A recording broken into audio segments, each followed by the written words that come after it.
I'll tell of the Battle of Hastings, as happened in days long gone by, when Duke William became King of England, and Harold got shot in the eye.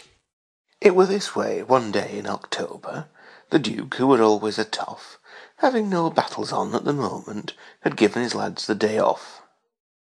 They'd all taken boats to go fishing, when some chap into Conqueror's ear said, "Let's go and put breeze up the Saxons." Said Bill, "By gum, that's an idea."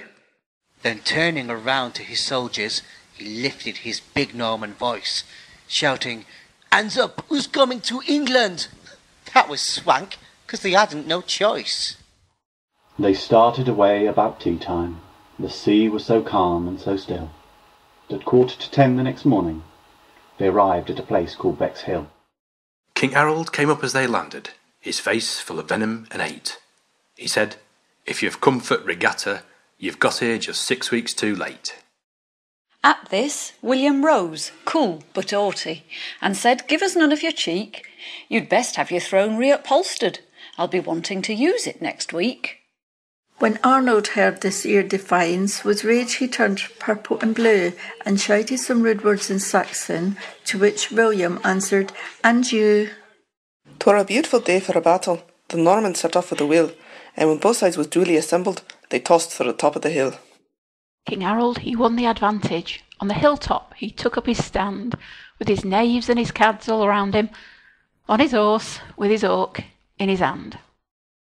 The Normans had nought in their favour. The chance of a victory seemed small, for the slope of the field was against them, and the wind in their faces and all. The kick-off was sharp at 2:30, and soon as the whistle had went, both sides started banging each other, till the swineherds could hear them in Kent. The Saxons had best line of forwards, well armed both with buckler and sword, but the Normans had best combination, and when half-time came neither had scored. So the Duke called his cohorts together and said, "Let's pretend we are beat. Once we get Saxons down on the level, we'll cut off their means of retreat." So they ran, and the Saxons ran after, just exactly as William had planned, leaving Harold alone on the hilltop, on his horse, with his oak in his hand. When the conqueror saw what had happened, a bow and an arrow he drew. He went right up to Harold and shot him. They were offside, but what could they do? The Normans turned round in a fury, and gave back both parry and thrust, till the fight were all over bar shouting, and you couldn't see Saxons for dust.